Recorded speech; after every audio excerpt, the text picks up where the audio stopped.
Welcome to the Mighty Baker Business Circle podcast. I am your host, Pete Tidwell, bakery business coach at the Mighty Baker. Join me as I share my knowledge and expertise on essential topics for running a successful bakery business. Each week, I will provide tips and strategies on time management, marketing management, and mindset management. In addition, I will be interviewing other bakery entrepreneurs to provide listeners with valuable insights and inspiration. Don't forget to join the Mighty Baker Business Circle Facebook group for a community of bakery and small food business entrepreneurs to connect and share knowledge. Tune in and let me be your guide on your journey to bakery business success. So come on and let's jump right in the mixing bowl and see what is being mixed up and discussed in this week's episode of the Mighty Baker Business Circle podcast. Let's go.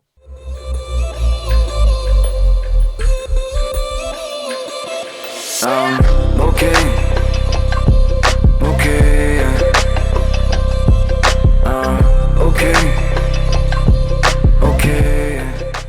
Welcome to the Mighty Baker Business Circle podcast. Today, I have my friend with me today, Bryan Johnson. He was born and raised in Bandera, Texas, a small cowboy town outside of San Antonio. Bryan has been smoking meat since he was 8 years old, and he has started multiple businesses and helped others with their businesses as well. So I met Bryan years ago, and I will also add that his brisket is some of the best that I have ever had. And we're going to be chatting with him about his journey as a business owner, learnings along the way, and also possibly a sneak peek into his most recent business ventures, or maybe not. Join me in welcoming Bryan Johnson to today's podcast episode. Welcome, Bryan. Hey, thanks for having me, Pete. Hey, you are so welcome. It's good to see you too. It's really fun doing these podcasts because what I'm doing is I'm really trying to reach out to people that I have met through my business journey and have been able to see and interact with other business owners. And I've had a chance for over many years being able to interact with Bryan. And I'm really excited to ask him some questions today and get some of his insight and learn a little bit about his journey. So I think we're ready to jump right into this. So the first question I have for him is, can you tell us a little bit about your background and how you got started in your business? Tell us a little bit about that. So, yeah, I would say the idea of starting a business is what people consider the entrepreneurial spirit. And I believe at a young age, you'll start to notice that at a really young age that there's something inside of you that doesn't feel quite complete when you're working for others. My first one started probably was in high school. I just started doing lawn care services for people, and I absolutely loved it. And I love the idea of that freedom of time that I could create for myself. And then in college, I had a handyman service while I was going to college.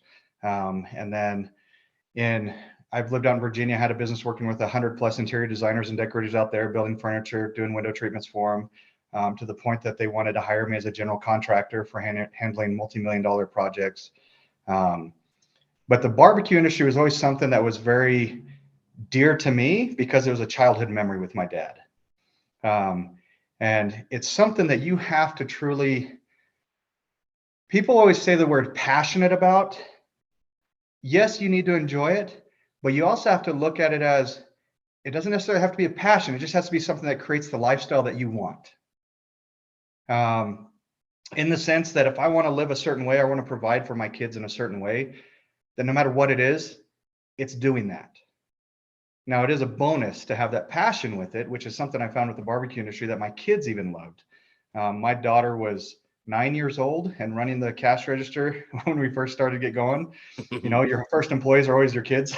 So you take advantage of that. But no, yeah, it was just that I was actually working as an executive for a company. I got tired of the politics and the bureaucrat mess within the company and the corporate world. And one day I just decided, like I told my wife, I said, look, I'm done.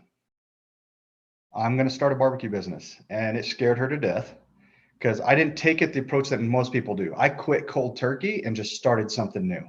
Yes. Had no idea how much we were going to make. You know, most people, and I would recommend it too, is have what you're doing for work. Make sure you have income coming in, and then create it as a side hustle. And once it can replace your income, that's when you want to transition out of it. But I was at a point for myself that I was just done. I had hit the break point where I was done.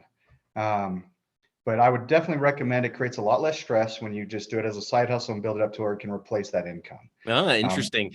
Yeah. Yeah, I would have waited a little bit longer and taken my time, but we were fortunately blessed enough that we took off right from the start. When I made that decision, I immediately sat down that day when I got home from my last day of work that my boss didn't know was my last day yet till the next morning. I sat down and I wrote out my goals and my timeline that it was all going to be done. I knew I needed to move quickly and I needed to be effective and I needed to be done. And the only way you can do that is you have to write down what you want, write down your goals and when you're going to do it. And my mindset is there's only a plan A, because plan B is the excuse to get out of doing plan A. So that's what I did. And when I go back and I look, I had accomplished what I wanted to on or before the dates I had written down with my goals. So that's what got me into it. It was a push from the outside elements that just hit me to where I hit a break point where I was just like, I'm done. It's a do or die. And I went in with that mentality. This is going to succeed or it's going to kill me.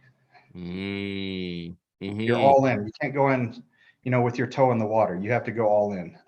Yeah. And you know what? I think that was right about the time that you and me had met the first time, because it was right after I left my full-time job, I believe. Exactly. Yep. Like right about the same timing. I think we both hit that same boat. We got on the same ship. Oh yeah. So with that said, then when you hit that point, you wrote down all your goals and those kind of things, but like, could you walk us through the process of opening that business? Like, what were some of the first steps that you took? Because sometimes going into business, it's so overwhelming. There's so many things to do. So what were a few key things that you knew that you needed to do in the beginning to get it up and going? Well, so one of the first things that I had to come to terms with was understanding not much sleep was going to be available.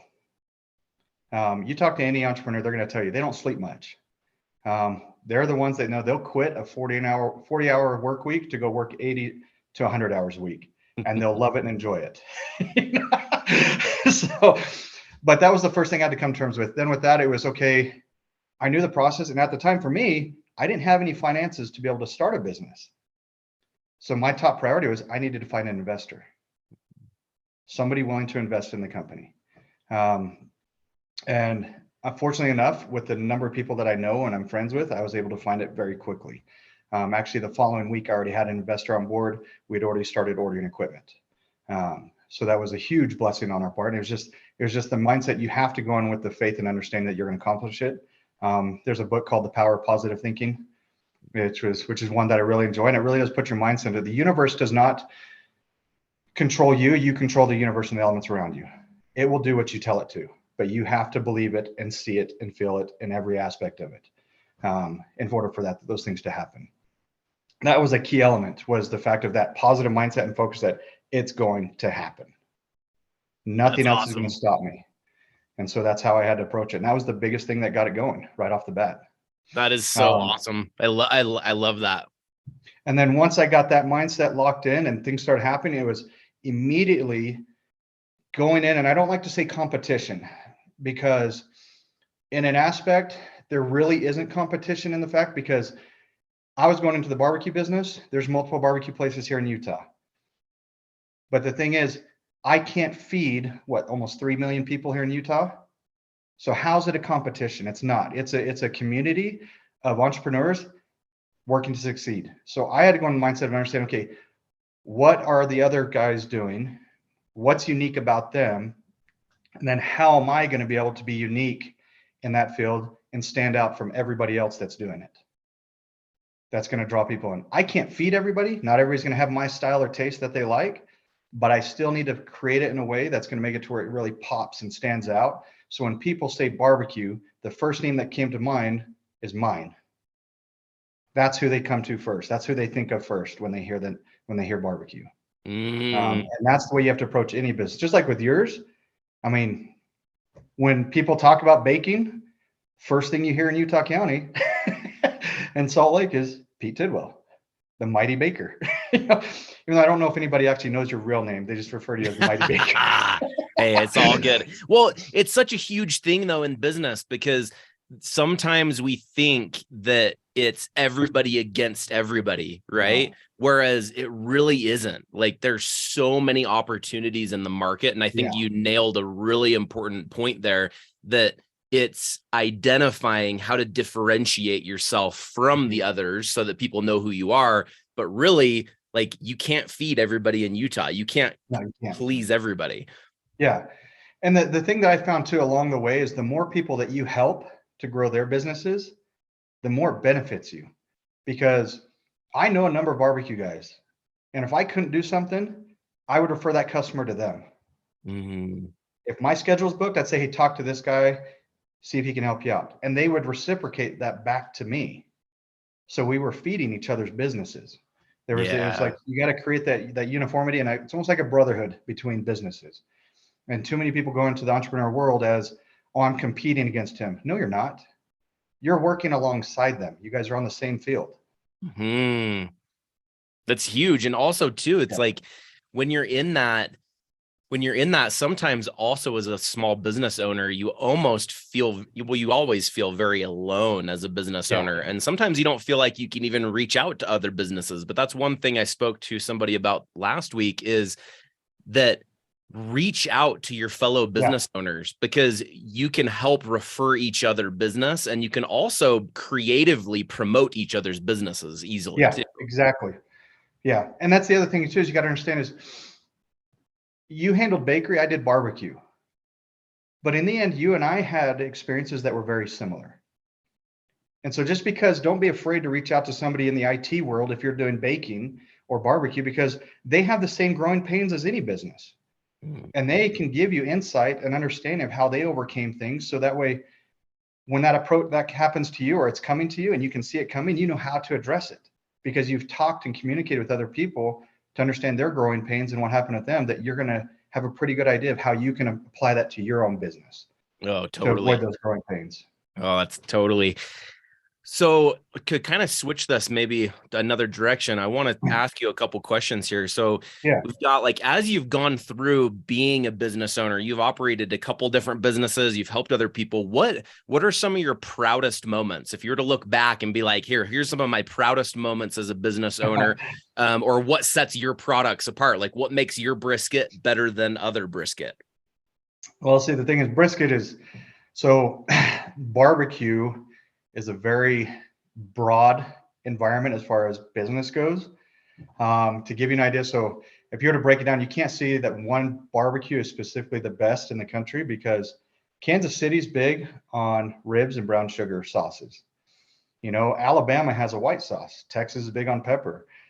Texas is big on brisket. The East Coast is big on pulled pork and pork meats, and they're big on their vinegar or mustard sauce. So I mean, it's really hard, but Texas in general is known for brisket. That is the toughest meat to cook and the hardest one to do, and it takes a lot of time and dedication.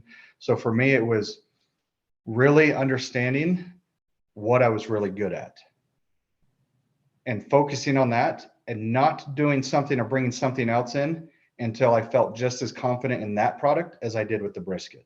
Mm. So, um, so that was something that I believe that stood me out. Plus, the way I did it was, you know, I had wood shipped in from South Texas from my buddy's ranch, had spices coming out of San Antonio, I had meats coming out of Dallas and Houston. So to me, I was like, I'm keeping an authentic Texas barbecue. So everything's coming from Texas.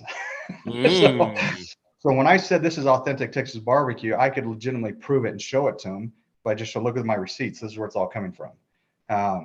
Because there is a thing where people will post up a place that I'm at the authentic Texas barbecue, and they may not have actually ever been there. I've actually met one that claimed that and never been there. So it's just one of those things. And with any business to be successful, and people may not understand this, there's got to be a name, a face, and a story. People are drawn to a name, face, and story to know the purpose behind it. Like, how did it come about? It definitely helps as well. Yeah, that's a huge part of it. And as you're, going into being an owner of a business, there's a lot of a creative aspect of it. This is something Mhm. I like to ask to owners of businesses, because, you're talking about, the way you create brisket, the way you create is very separate from how everybody else is going to do it. but there's also the business side of running a business. So how do you, as a business owner, how have you balanced the creating recipes aspect with the business side? Have you done both those roles yourself, or have you relied on others? How have you dealt with that? So when you're like in the food industry, when you're a creator, you're the artist, right? You create things. Like Pete, you're an artist. You and I are both artists when it comes to food and baking. Um, I found if you can have somebody just to alleviate just a little bit of that business side of it, because as the owner, you need to always be involved and understand. You can't go into it not understanding accounting. You can't go into it not understanding finances or the rules and regulations for businesses. Even though you have somebody running that, you still need to know it. So whenever they talk to you, you understand the lingo. That's going to be a big help. But if you can always have somebody to alleviate some of the pressure, to really allow you to fine tune what you're really good at, it's going to run smoother and it's going to have a better chance of success. Wearing too many hats is going to burn you out. I would rather own 10% of a multi-million-dollar company than to own 100% of a six-figure company. I mean, that's Yeah. just how it is. I mean, that's just the reality of it. If you're truly an entrepreneur, you'd rather see your company succeed and thrive and create generations of income for other families and know that's going to be there long term. And if that means I have to reduce the amount of ownership I have in a company, I'm fine with that. Well, and there's so much truth there, because I've had, the experience on the other side where Mm-hmm. I have done everything in my business, Yep. and that has definitely burnt myself out. And Yeah. there's so much value in looking at it that way, of being like, you know what? It's okay to ask for help, number one. And number Yep. two, it's essential to ask for help and hire out the things that Yeah. you don't really love to do, because you are going to burn yourself out if you spread Yeah. yourself too thin. Yeah. And the key thing is getting people that are good at certain things and putting them in the right places. People that you can trust. My marketing guy, I never once talked to him except for how much do I need to pay you this month. I would call him and say, this is what I want to do. So many times he'd shoot me down and say, no, that's not what you want. I'd be like, okay, then create it and tell me what I want. Because I trusted him. I knew him and I trusted him. He was the best guy I found out of everybody. And so I let him know, I trust you 100% to handle my marketing. Yeah. Whatever you design and do, I trust you. You are in charge of marketing my business, creating the design, creating the logo, the web page, all that stuff. You just tell me what I owe you. That's it. It was not my job to micromanage him. When you micromanage people, they hate their job. They don't give you the best that they can. So you gotta at the same time take that deep breath and sometimes let your employees go and let them do their thing. If you've trained them properly and given them the same vision that you have and they understand it and they believe it just as much as you do, you should not have to micromanage. See, and that's incredible. That's an area that, like, I want to ask a follow-up question there of what has worked for you the best in engendering that trust, like with somebody else, or just being able to give up a little bit of control on something. Because I know sometimes as an artist or a business owner, it's hard to give up control for certain things. How did you, and maybe that's always been an easy thing for you. For me, it's not. But how is that? Has that been something that, like, you've had to kind of work at, or has that been something that just comes natural to you? So give you a little bit of my family history that I'll contribute to that is, so growing up in the South, and I grew up a lot around a Latin culture and not having a whole lot financially. Um, my dad always raised us with, we may not have the means financially to help people, but we can always offer our service. So it's just that mentality of always understanding to trust and help people. And he always said, whatever you do, however you help others will come back to you tenfold. Mm. So it was just, you guys instilled that trust in the system that it would work as a kid from a Yeah. young age. Yeah. But one of the things I found is my mentality to people is, you are my friend until you prove me otherwise.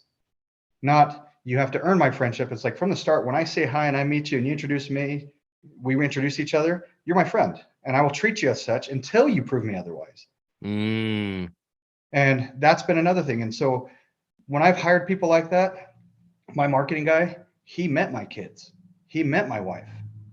He knew what I was fighting for. He saw it firsthand. and also establish relationships with them.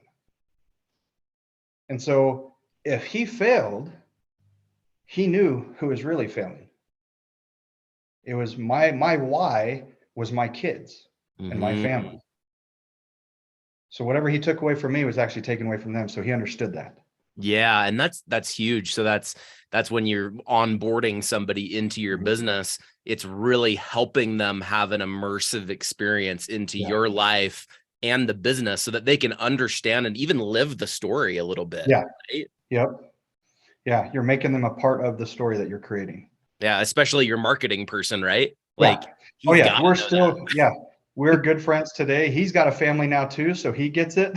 He's got kids and everything, so he fully gets it. Yeah. Oh man, that's awesome. So when it comes to products and services that you've provided in the past in your businesses, what are your what's your go-to approaches when you get into product development and ingredient selection? What are some of your strategies there, or tips that you would have there? So I would say get to know the market. So for instance, with COVID going on, you notice that there was a huge shift in the way people ate because of COVID. But pre-COVID, people weren't too active, too aggressive on eating healthier, of exercising. But ever since COVID, there's been a huge shift of a lot of personal trainers. I don't know if you remember, but Walmart didn't even have a bicycle in the store anymore. The weights were gone. Everything was on back order. People are becoming more aware of how important health is right now. You can't go anywhere anyways nowadays without people explaining how important it is to eat certain foods and to avoid certain foods. It's like America finally woke up and has caught up with the times. We've been the third world country to healthy eating, while everyone else has been a first world. If you look at the ingredient differences between the UK and the United States, ours is loaded with all kinds of different things, as theirs is like half the size. A big thing for me was I grew up in a family to where family members, I've seen them have heart attacks, strokes, diabetes, cancer, stuff like that, to where, and a lot of that does stem from what we eat and how inactive we are.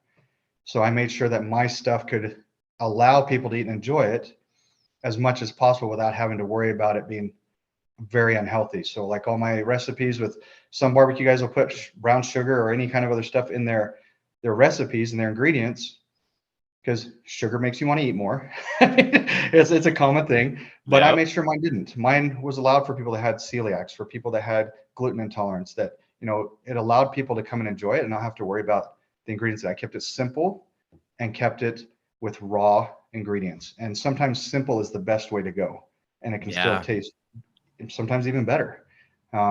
Just like with my sauces, I have 3 different options. You can do a brown sugar, you can do a honey, or you can do one that's got monk fruit in it. It depends on if you're health conscious or not. But yeah, it's and it tastes better and lasts longer when it's healthy. That's awesome. And I love too, that's right. That kind of goes into our next question too, is staying up with new trends and techniques and things. That's exactly what you're talking to, is with things that are shifting as a business owner, you got to keep an eye on your market and what's changing, what's coming up. So how do you stay current on those types of things? So nowadays, if you're not current, you're just lazy. That's the bottom line. You have to hide under your bed to not stay current with things. You have to be in denial. I mean, honestly, with the way social media and the internet is, I mean, you just turn on your phone on Instagram and people are telling you off of the reels that are coming in of what's current and what's going on. You don't have to look hard. You don't have to do a whole lot of research. It just comes automatically. Social media is an excellent way to stay up to date on what's going on out there. I'll go into the search icon for Instagram, type in stuff that pertains to barbecue, see what people are cooking, see what's some of the popular reels going on. I've talked to people that are in the YouTube industry, that they have their own popular shows. A buddy of mine, he just moved to Scotland. He does YouTubes of travels with his family. Social media is key. Also, where you live, stay up to date on what's going on with the other guys in your industry. Know what they're doing, know what they're changing about, see what's going on. And that's where it becomes a friendship too, is if you're friends with the guys that are in the same industry as you, you can talk to each other about that stuff. Because like I said, you can't feed everybody. You can't serve everybody. So help each other out, and it's going to come back more than you'll ever imagine. And it's a benefit to it, because they're always going to push stuff your way as long as you're helping them out and you're helping each other out. That's the key thing. The world is not a competition. The world is about seeing each other succeed in See, every and aspect of life. I think that's going to be somewhere in the title of this podcast episode is something along those lines of just how important it is that it's not like strict competition. We're not out here trying to battle each other, like, but we can actually team up with other small business owners and we can all grow together. And I think that's such a strong principle. And you've hit on that multiple times so far. Yeah. I find it to be a very key element. If you go into the mindset of service to each other, it's just something that you'll find in your business when you're serving others throughout your business and using your business to do it. Your business is going to prosper and do well, and you're going to be happier doing it. And that's the end goal, right? Yeah. The end you goal want to be happy. It's to be happy. It's to be able to wake up every day and be happy that you're alive and work on the next thing you're working on. And it's not once you have all this money or once you have all this, it's like, it's the daily, everyday working towards and creating that joy and happiness. And you can have that every day, even with no money. Yeah, exactly. It's just a matter of your own perspective. My dad told me one time, he says, you could live in the worst place in the world, but still be the happiest person in the world, because it's all a matter of mindset. I've known people that are very wealthy that hate life. Me too. Me too. But I've known people that have almost nothing, but absolutely love life.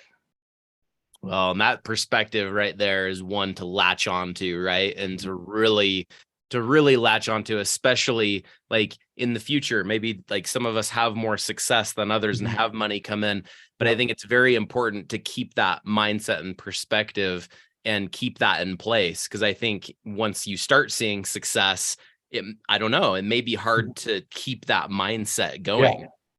Yeah. So, I mean, in the end, success is just a matter of perspective. That's really all it is. Some people find success to be having multi-million-dollar houses. Some people find it to have just a simple 3-bedroom house. Yeah. So. Oh, I love it. So good. Okay. So through your journey as a business owner, a lot of what we do is based on customer feedback, on what customers want. So what role does customer feedback play in shaping like the future of your business or your product offerings? So yeah, one of the key things is you always want to keep a positive, you always want the name of your business to be a positive aspect in people's lives. I mean, nobody wants to have somebody complain about it. It sucks. I remember the first one I got, it was just like, it was rough to hear because you'd received so many good compliments. And then you get that one day where somebody woke up bad or was in a bad mood and they wanted to take it out on you. I used to always have the mindset of, people would go give food reviews, because I don't think I've ever given a food review. I always took us, those people just they have too much time on their hands and they're just bitter about life anyway. So yeah. But no, it does help. I mean, even you have to understand, just as valuable as it is to get the positive feedback, it's equally or more valuable to get the negative feedback, because it's the negative feedback which is telling you the change in times, the adjustment of things that are happening, and how you can improve. When we sit stagnant and we're complacent with where we're at, we're just slowly killing our business. So it's like continuing to take action. Yeah.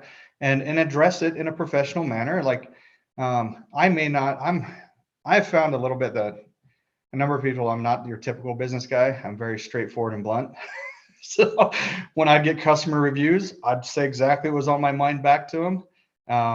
But the thing is, even on the bad reviews, thank them. And you'll find that it does change their perspective, because sometimes it is a bad day that they just had, and you were the target that day. I had some that corrected their reviews because of it.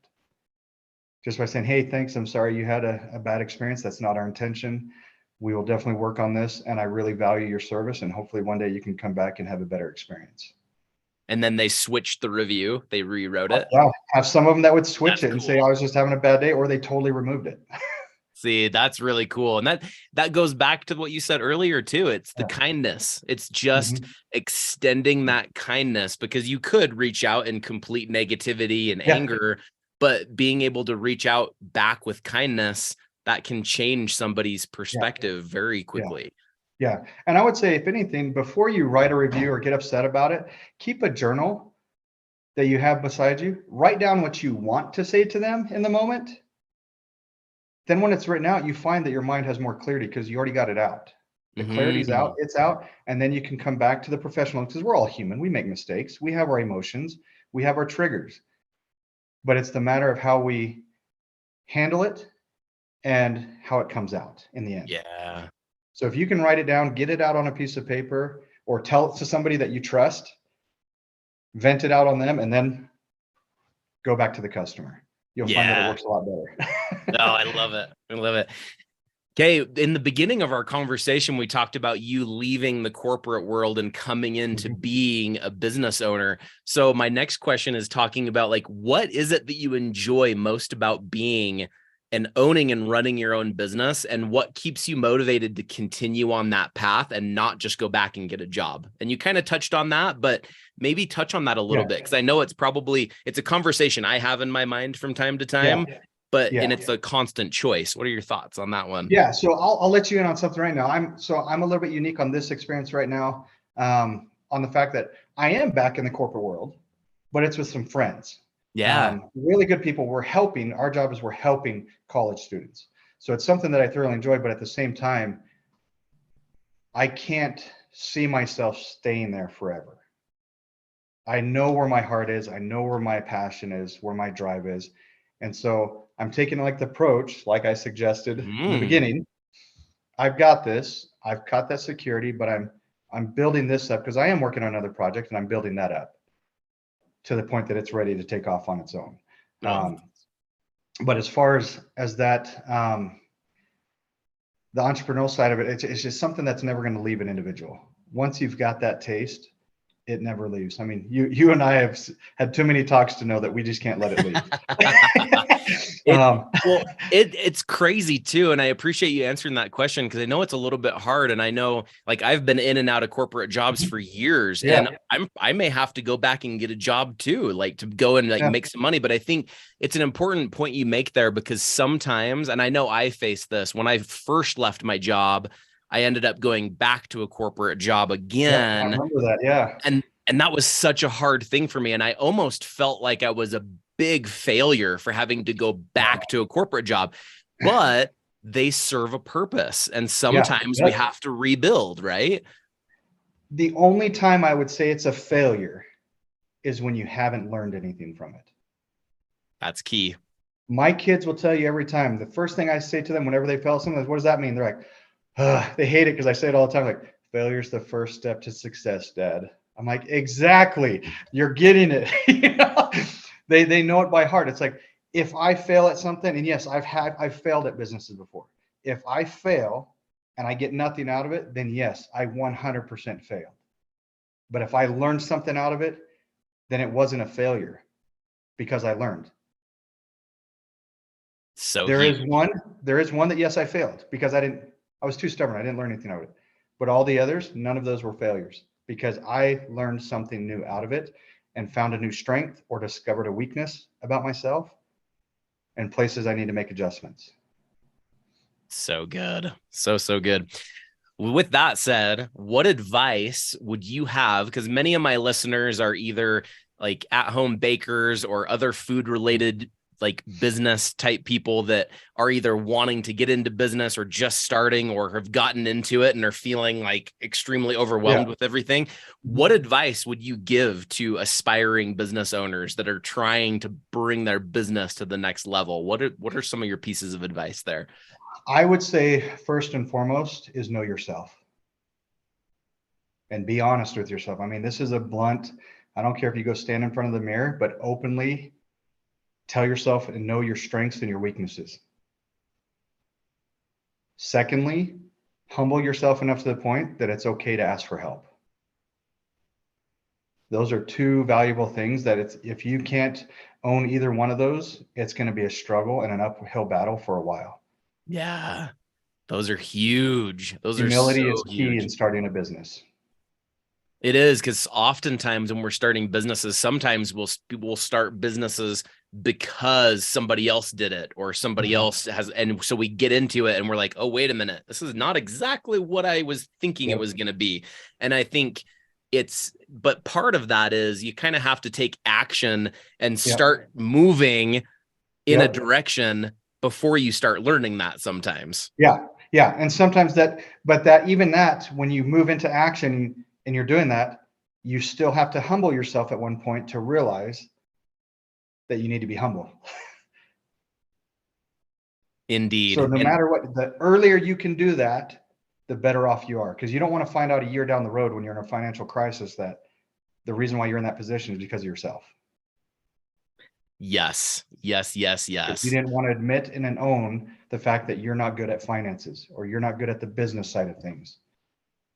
Own it from the beginning and get the right people in the place that can do the best job for you so you can focus on what you're good at. Yeah. And that goes back to your comment too, of just building out a team and leveraging help from other people that are better at things than you. Because no matter who you are, you can't be good at everything. No, you can't. And you have to own that. And that's the thing. That's the key thing to a successful business and success in life in general. I don't care if you want to be an entrepreneur or not. Your success in life is based off of your network. Network is the arteries of your life on this earth. Talk to anybody and everybody. That is huge. It goes back to that kindness too, and just the showing kindness to other people in the industry and how that comes back to you too. It's all the network. There's so much value there, which is one reason why you and me are talking right now on this podcast. Because when I was an early business owner, like I met you and a handful of other small food business entrepreneurs, because I'm like, this is really intense and I don't know what in the heck I'm doing. Like, let's talk with other people. And I'm so glad that I did, because we've been friends for years now because of just the small little kind of questions in the beginning. Yep, exactly. So, man, that's I still remember the day we met, dude. Yeah. Oh, yeah. Yeah. Trade some cookies for some barbecue. Oh, yeah. Best trade ever right there. Best trade ever. Hey, so I know you might not be able to speak too much about this because I have a handful of projects that I don't really share much about because I'm still like working on them. But can you give us a sneak peek into maybe any exciting projects you have going on or events that are coming up? So I've got probably the biggest project in my life getting ready to put together right now. I've decided I'm tired of, for myself, I love challenges. I absolutely love it. Life is just one big challenge. That's to reward you. That's what your reward are, the challenges, because you gain knowledge and more understanding in life out of them. So take every challenge as a blessing and know that there's something better coming every time it comes. But I decided I wanted to go big. And I want to make something more impactful, not just for my kids, but for society in general. There are a number of things that are going to be tied to it to impact and bless the lives of whether it's military vets. I'm working currently with the Department of Workforce Services on that project of it, but also helping with any kind of mental awareness and helping out kids and people in general that are in financial situations that need help. That's awesome. One of the biggest things I feel in society is that we are lacking in taking care of our military after they've dedicated so much of their lives. I come from a very large military family. I also feel like we're lacking on understanding how our brains really work and how vital it is to keep them healthy. And then on top of that, on educating to understand finances. They're slowly coming around in the high school realm of teaching kids personal finance, which I'm grateful for. But I feel like there still needs to be more push of teaching kids to understand, great, they can figure out what the right angle is, but do they know how to budget a checkbook? Do they know how to understand interest rates on a credit card and how detrimental that can be? So a number of things. So my focus is when I create something is it's to create a form of service to the public. So it's not just to feed them, but it's also to bless them as well. Because if I can bless them, I know those blessings come back to me and my kids as well. Oh, it's so awesome. I love it so much, Bryan. I am really excited to to see and hear about all your fun projects that you have going on. And I know I'll be able to get some updates from you after. So I'm really, really excited about that. And before we go into my last of my podcast, I usually ask just kind of a bit of a lightning round of questions to people. But before I jump into that, is there anything else in particular that you want to share? Like if that's on the top of your head when it comes to starting a business or running a business? Off of this fact of understanding that there's going to be trials is embrace every moment of it as an opportunity to learn and grow, and don't have so much pride in it that you're not willing to reach out for help. I've had Pete, you know me, I'm willing to talk to anybody and give them any advice that I have, tell them where I've made mistakes or, where things that I think can help them out, to give some input and feedback. I've had a number of people tell me I should charge for it, but I get more enjoyment and pleasure out of helping people than to get money in my bank account on that stuff. It's just a matter of perspective, but I would just encourage people to, you've heard it from Tony Robbins, you've heard it from Gary Vee, you've heard it from a ton of people that'll tell you. I mean, Jacko says it. They all say invest in yourself. And when I mean invest in yourself, it's not just taking classes. Invest in yourself physically and mentally. Make sure you set time aside for yourself as a business owner. Make sure you're exercising. Make sure you're reading. Keep your body and mind healthy. Otherwise, you're not going to be able to have a healthy business. You'll make irrational decisions. You'll make mistakes because your mind isn't clear and strong. So invest in yourself besides reading and besides going to seminars. Take care of yourself physically. It's huge. It's such a huge thing. That's something I've adopted over the last couple of years that I didn't do when I had my bake shop is just take care of myself. Right. Yep. It's probably the same thing. It's like my grandpa said, I can point at you, but I got 3 fingers pointed right back at me. Yep.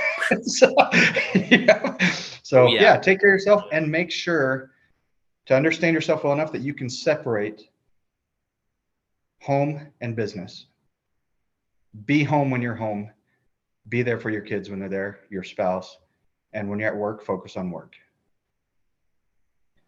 That's a huge one. That's a really huge one. I really like that. Okay. This has been a pleasure, and I'm sure we could talk for like literally hours about this kind of stuff. We could totally. Let's go to these last few. Some of these are like different kind of questions. So let's say, okay, first one, what is the best concert that you've ever attended? Oh, that's a tough one, dude, because I've catered for a number of performers, been to some as a kid, but I would say probably the most memorable was catering for Tim McGraw. All right. The concert was fun, but it was just, he taught me something when I met him as well. I watched him go greet every one of the fans outside of the arena before the concert started, before they started letting people come into the stadium. And when he came back, I said, "You really do love this, don't you?" He's like, "I wouldn't change a thing in the world." He said, "I absolutely love what I do and the fans that come with it." I mean, you could see the passion in his eyes and that he truly did love what he did. And that's why he's successful. So good. Okay. What is the most memorable dessert that you've ever had? Oh, man. I'm a foodie. And I love trying foods from all around the world. This puts me on a spot, Pete, though, because you are a dessert maker. Hey, you don't have to say mine. Anything non-Mighty Baker. So I have a confession. I'm not much of a dessert person. I'm a savory. I can go weeks or months without a single dessert, but I will say there is a Brazilian dish called mousse de maracujá. It's a passion fruit mousse I absolutely love it. That sounds amazing. I'm going to have to look that up. Good. Well, there's a place close to my house, so. Okay. Right. They just opened up. It's a buddy of mine that I've been helping him with his too. He's got a Brazilian restaurant that's up the hill. So That's amazing. I'll have to go and find it. You'll have to text me where it is. Oh I yeah. want to go. Yeah. It's not far from your place. Love it. I love it. I love it. Okay. Next question. Do you have any business fail stories, or maybe it's like a recipe fail or something that happened? It could be something bigger, but it could be just something smaller Yeah. too. So I'd say, remember, as long as you learn anything from it, it's not a failure. Yes. I had some transitions that weren't all that pleasing, but yeah, there's failures and stuff. There's sometimes, like when I had a handyman service, I learned the hard way on a few different aspects of things that, that was, well, even at the barbecue business, the beginning of it, I tried to wear all the hats. You and I had that talk of wearing too many hats, of how it was just exhausting. Um, when you try to wear too many hats, it starts to burn you out. It takes its toll on you and your kids and your spouse, and it shows in the business as well. Um, so the biggest failure for me is when I've allowed the business to consume me to the point that it affects my kids and my family. Mm. So, but because I pulled out of that and I realized that that's something I had to work on. I mean, now, yeah, I'd say that's not a failure because I see that and I understand it now and I know what to avoid. But at that time, yeah, that was a failure because I saw my family paying the price for me trying to provide for them and working so hard on it. But at what cost was I sacrificing that? Yeah. What's the trade-off, right? Yeah. Yeah, Definitely. exactly. Okay, so next one is similar to one of the questions I asked a second ago, but we'll go more food related. So, Okay. what's the most memorable food that you've ever made? Maybe it's your brisket, maybe it's something else, but So lately, I've actually been doing a lot more branching off and doing some more Mediterranean styles, but with a barbecue twist to it. But one of the things I created that my kids absolutely loved, and I was just playing around in the kitchen one day, I actually made a savory French toast it was a Parmesan peppered French toast and I made some country mashed potatoes with it and put some smoked pulled pork and put some of my barbecue sauce on top of it and did a spring mix salad with it. And I was just playing. I didn't think it'd take off, but even my 5-year-old just ate that thing up, and they're like, "Dad, we love this." so that's one of my most memorable ones. Is just the most random thing to make, and I'd never actually made I like French toast, but I've never made like something savory like that. yeah. Oh, I love it. Okay, what is the most common myth about the type of business that you're in? Oh man, I think in the food industry, I would say most common myth is how you can go start one. It doesn't look like it's too much work, and that it's going to be very lucrative very quick. Food industry is one of the hardest industries to get into. Keeping it staffed is difficult. Profit margins aren't as big. Depending on what you know with barbecue, it's 17 to 20% in your profit margins. Because you got high dollar products like the meats and stuff. So yeah, it's the myth. I would say everybody needs to approach every business, no matter what it is, with the understanding it's going to be hard and it may be tight financially for a while. And I would say don't be looking at the money aspect of you making money for the first 5 years, because you need to constantly be reinvesting into the company to make it bigger and better. It's so true. That's probably the biggest myth, I think, right there, is that oftentimes people think, well, everybody else is opening these businesses left and right, and they must be just pouring in the money. But yep. Nope. No. We've had those talks too, man. It's like you're sitting there, well, I got my bills paid. Yeah, exactly. Because some months are strong, some months are lean. So you got to balance it out. Oh, yeah. Okay. I know this next question was a hard one for you to answer because you're a big book reader, but if there's a few books or podcasts that you would recommend to my listeners. So I would say, as far as books, some that come to mind, there's a lot of them that I love. Like I told you, I have like 50 books. My kids get tired of Amazon packages arriving. Make Your Bed. I don't know if you've ever read that one. No, I haven't. It's actually one I'm reading to my kids. I've got it right here on the table. It's made by Admiral William H. McRaven. Okay. Of the Navy. He talks about just focusing on the simple things. You write down a couple of things, 2 or 3 things that you want to accomplish that day. Because I know as a business owner, it can get overwhelming and you feel like you got nothing done. So you need to be able to focus on the fact that if I get up and I made my bed this morning, that's a win. I did something. I completed that task. So you got to take the baby steps. Don't go for the big step. Take the little ones. Those are the ones that are steady and that win the race. And focus on the good things that you did. Okay. I deposited the bank statements today. I deposited that. That's a huge thing. At the end of the day, you're tired and don't want to stop by the bank. You want to go home. I did that. Yes, that's a win. Or I had stuff on time for something. I responded to that email right away. Those are little wins that you need to focus on the little wins, and the big ones will come with it. The power of consistency, staying consistent. Don't keep changing things up. Take time. Extreme Ownership by Jacko. He talks about, companies and failures and where they're making mistakes. And you got to own the mistakes. You can't pawn it off onto somebody else. If I hire somebody and I don't train them properly, how can I get mad at them when the product changes? That was my fault for not training them properly and not making sure and checking in that they're still doing it properly. Yeah, that's huge. And I would say the power of positive thinking. It's hard as an entrepreneur to stay positive when things get difficult. You start to beat yourself up. You start to blame others or yourself, and, focus on the positive. So those are some of the books I like. Yeah, I could give you an hour's worth of books. Oh, I love it. Maybe you can send me some links and I can put them in the show notes. Yeah. If you have other ones that you want to share. Yep. So. Yeah, I could do that. Okay, awesome. We got 2 more questions. So what is the most important lesson that you've learned on your journey?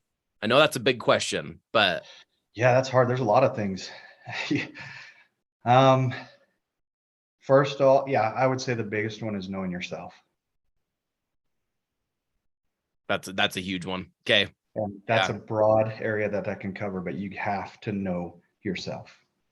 And there's so many ways you can do that too. And that's a big focus, a lot of my podcast episodes that I've had in the past.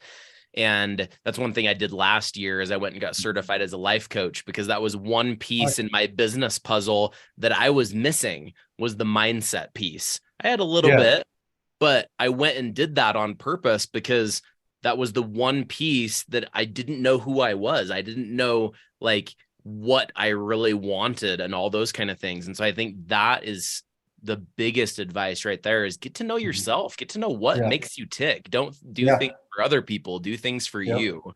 Yeah. Like, to give you an answer, I know myself to where, to me, being rich is having money, but I don't want to be rich. I want to be wealthy. To me, wealthy is having time. That's wealth to me, is having time. Yeah. Oh, that's big. Time is the most valuable thing. So especially when you have kids, I want to have the time to do what I want with my kids. Yeah, definitely. Okay. The last one is a little bit of a lighter question, but what occupation other than your own would you like to try? If there's looking back in your life, is there an occupation that you're like, oh, I wonder, this would have been fun? So we actually had this talk the other day with my kids. They were talking about stuff I wanted to do when I was younger that I didn't. I remember at one point there was military was something I always wanted to do. My dad was in the Navy. My grandfather retired from the Air Force and the Army. I have a lot of uncles and cousins that have served in the military. It's just something that was ingrained. We're truly blessed to live in a country that no matter how bad it gets here, it is always worse elsewhere. And no matter who's in power, no matter what party you're with, the bottom line is we're all Americans and we're blessed to live in this country that gives us the opportunity to create. We may not like the regulations, we may not like the fees we have to pay, but in the end, we have that opportunity. It's a matter of whether or not we take that opportunity. So I'm too old now to be able to go to the military. I have kids, but I figure I can do that same kind of service in a way through creating a business that will help that market. Yes. Yeah. Oh man, it has been such a pleasure chatting with you today. It's so fun being able to reach back out to people that I've connected to in past business. and just different things. We've been able to see each other at markets over the years and everything, and come across Bryan and I were in the same networking group for a little while. Yep. And it's just been a really great pleasure to be able to get to know Bryan over the years and to have you on my podcast as one of my first guests. Actually, I'm just at the beginning of inviting people onto my podcast, and some of my biggest goals are to try to get as many business owners as I can on here, especially in the food related business, just to talk about the ins and outs and what kind of advice there is and things that people can learn so that they don't have to. I mean, obviously you have to fail as you go and you have to learn as you go, but there's certain things that you can learn from people like Bryan and myself and other business owners that can help you hopefully get there a little bit quicker. Yep. And that's the thing that, like you said there, you mentioned the fact that the network, you want to, whatever you want to become, you need to surround yourself with like-minded individuals. You want to become a millionaire, you got to surround yourself with millionaires. You want to be a successful father, surround yourself with successful fathers. It's your circle that's going to help you grow. That's so good. So good. Well, thank you so much, Bryan, for being on our podcast today. And where, like in the future, like, is there places where people can find you? Is there what's the best place to, like, do you have a place on social media or anything that you stay active so on? I have my personal Instagrams and Facebook, and people still reach out to me through there. I'm pretty much an open book. I let people give my phone number out to people that want to talk, or if they have questions, I'm fine with that too. It doesn't bother me one bit. Like, you're more than welcome to share that if you want. If people want to reach out and talk, I'm more than happy to talk to them. Okay, sounds good, man. So it's just email, phone number, my Instagram, my Facebook, pretty easy to find. So, I'll have you send those to me, and I'll put them down in the show notes just so people can have at least a link to contact you if they have a specific question. And other than that, I look forward to continuing to connect over the next years and months and see what exciting thing you guys do. So, I'm excited too. I'm excited to see where you go with things as well, Pete. It's such a pleasure. It's going to be a good journey. Hey, sounds good, man. All right. Hey, well, it was a pleasure. Anytime. Hey. Thank you. Thanks for tuning in to the Mighty Baker Business Circle podcast. Join the Mighty Baker Business Circle Facebook group to connect with other bakery and small food business entrepreneurs and access exclusive resources and support. If you enjoyed this episode, please leave us a review on your favorite podcast platform to help us improve and reach more listeners. Don't hesitate to reach out to us on social media or through our website if you have any questions or feedback. Keep baking, stay inspired, and see you on the next episode.